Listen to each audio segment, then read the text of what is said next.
चलिए अब स्टार्ट करते हैं देखना पेपर प्रेजेंटेशन क्या होता है।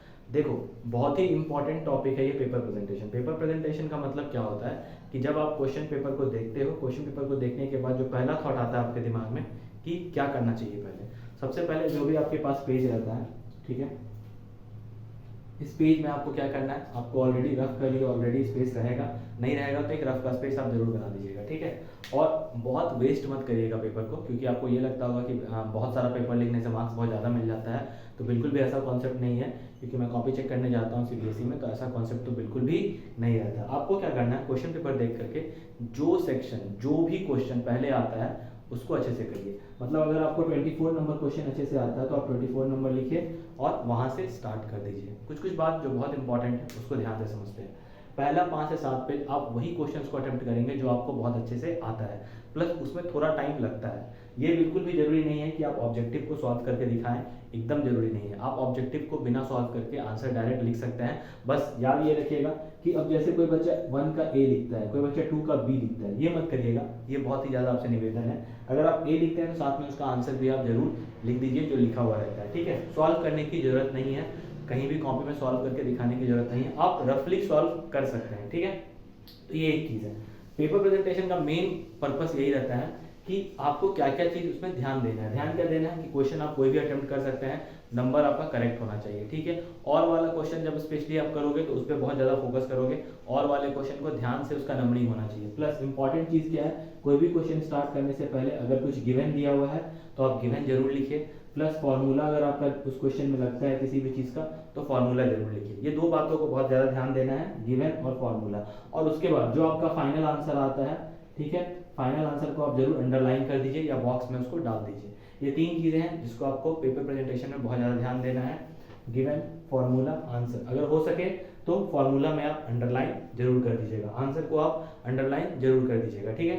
प्लस अगर टाइम बचे तब आगे का काम करना है कि एक क्वेश्चन के बाद आप लाइन खींच दीजिएगा। नहीं भी खींचेगा तो कोई दिक्कत नहीं है, लाइन खींचने से नंबर नहीं मिलता है, बट रफ आप अच्छे से करिएगा। ऑब्जेक्टिव को दिखाने की जरूरत बिल्कुल भी नहीं है। अगर आपको शो नहीं करना है, मान लो तो अगर आप देखो तो 30 पेज का बुकलेट रहता है, 26 पेज का, पीछे वाले पेजेस में आप रफ इजीली कर सकते हैं। बट स्टार्ट में आपको क्या ध्यान रखना होगा कि 2 से 5 पेज, स्टार्टिंग के 5 पेज में आपको इतना अच्छा पेपर प्रेजेंट करना है कि एग्जामिनर का मूड अच्छा हो जाए आपके पेपर को चेक करते हुए।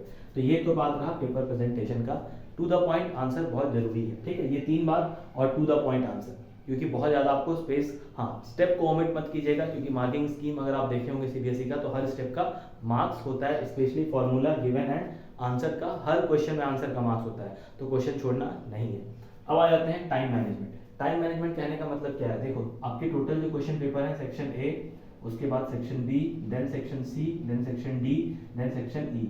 सबसे ज़्यादा जो बेस्ट सेक्शन माना जाता है वो सेक्शन सी माना जाता है एंड सेक्शन डी माना जाता है। सेक्शन डी में आपके पास 5 क्वेश्चन रहेंगे, 4 क्वेश्चन रहेंगे 20 मार्क्स का, और सेक्शन सी में जो रहेगा 6 क्वेश्चन रहेगा 18 मार्क्स का, 6 3 18 प्लस 20। और सेक्शन ई जो है केस स्टडी 12 मार्क्स का, ठीक है। सेक्शन बी जो रहेगा वो 10 मार्क्स का एंड सेक्शन ए जो रहेगा 20 मार्क्स का। आप अगर ध्यान से देखो तो 20 10 30, 30 12 हो गया 42, 42 18 हो गया 60 प्लस 20 80।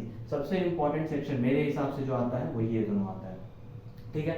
आप हमेशा पहले ट्राई यही करिए कि इन दोनों में से आपको जो जो क्वेश्चन पहले अच्छे से आता है पहले आप उसको अटेम्प्ट करिएगा, ठीक है। अगर नहीं, आपको ऐसा लगता है कि हमको सेक्शन वाइज जाना है तो किस सेक्शन में कितना टाइम देना है वो कॉन्सेप्ट फॉलो कर लीजिएगा। आप सेक्शन ए अगर आप स्टार्ट करते हो, ऑब्जेक्टिव बनाना स्टार्ट कर दिया, आपने ऑब्जेक्टिव देखा, आपको आता है, तो ऑब्जेक्टिव में आप बहुत से बहुत 20 मार्क्स के लिए आप अप्रॉक्स, बहुत ज़्यादा अगर आपको टाइम देना है ऑब्जेक्टिव के केसेस में, तो बहुत ज़्यादा अगर आपको टाइम देना है तो 40 मिनट से ज़्यादा आप नहीं देंगे, बिल्कुल भी नहीं देंगे, ठीक है। और इस दोनों सेक्शन को आप देंगे 1 आवर 20 मिनट्स, ठीक है। उससे ज़्यादा आप टाइम नहीं दे सकते हैं। 1 hour 20 minute is more than enough for section C and section D. अब यहाँ पे अगर आप देखो तो कितना हो गया, यहाँ पे हो गया दोनों को मिलाकर के 2 घंटे। कितने हो गए, 2 घंटे, 40 मिनट सेक्शन है और सी डी। अब आपके पास अभी भी 40 मिनट बचा होगा, तो इसको आप जो देंगे, 2 मार्क्स का सारा क्वेश्चन है इसमें, और ये तो ऑब्जेक्टिव रहता है, बनाने का कोई सीन ही नहीं है आपको केस स्टडी में। तो इन दोनों को मिला करके आप देंगे कितना, 30 minutes.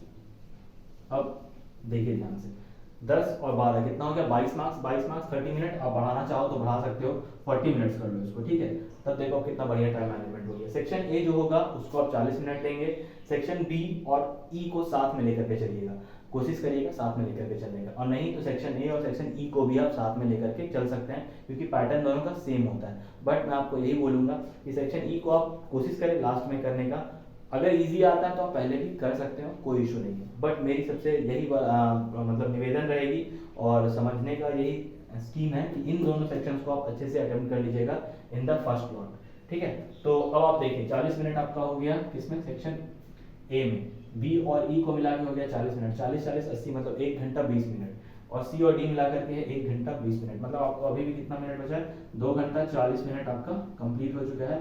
And you will get the time 20 minute for revision, और 20 मिनट जो होता है उसमें रिवीजन बहुत ही अच्छे से हो जाएगा। रिवीजन में आपको क्या क्या ध्यान देना है वो समझ लेते हैं। देखिए रिवीजन में जो है ना बेसिकली आपको ध्यान क्या देना है, देखिए रिवीजन में बहुत सिंपल चीज ध्यान देना है, क्या क्या चेक करना है, number of questions. Number of questions कहने का मतलब क्या है कि आपने जितना भी क्वेश्चन अटेम्प्ट किया है वो सारे क्वेश्चंस है कि नहीं। जैसे बहुत लोगों का क्या होता है ऊपर में लिखा हुआ रह जाता है क्वेश्चन और छूट जाता है, छोड़िएगा नहीं, तो नंबर ऑफ क्वेश्चन पेपर से मैच कर लीजिएगा। 38 क्वेश्चन होगा टोटल, 38 क्वेश्चन होगा, ठीक है। तो 38 क्वेश्चन आपके कॉपी में होने चाहिए। कहीं भी ऐसा जहाँ की आपने बहुत ही ज़्यादा वो कर दिया है, उसको हचो पचो कर दिया है, तो वैसा नहीं करिएगा। थोड़ा सा स्पेस अच्छे से रखिएगा, बहुत ज़्यादा स्पेस रहता है तो अच्छे से उसको नीट एंड क्लीन रखिएगा। कोई भी क्वेश्चन को रिपीट नहीं करिएगा, ठीक है, रिपीट नहीं करिएगा, रिपीट मत करिएगा कोई भी क्वेश्चन को, इससे आपको डबल नंबर नहीं मिलेगा। और वाला क्वेश्चन को ध्यान रखिएगा कि और वाला क्वेश्चन में आपने कहीं दोनों क्वेश्चन को बना दिया है या नहीं बनाया है। प्लस उसके बाद एक बार जो भी प्रूविंग वाला क्वेश्चन है उसको ध्यान से देख लीजिएगा, प्रूविंग वाले क्वेश्चन को स्पेशली, और वॉल्यूम एंड सरफेस एरिया पे एक बार अच्छे से रिवाइज कर लीजिएगा। प्लस प्लस प्लस एक और लास्ट चीज, स्टैटिस्टिक्स।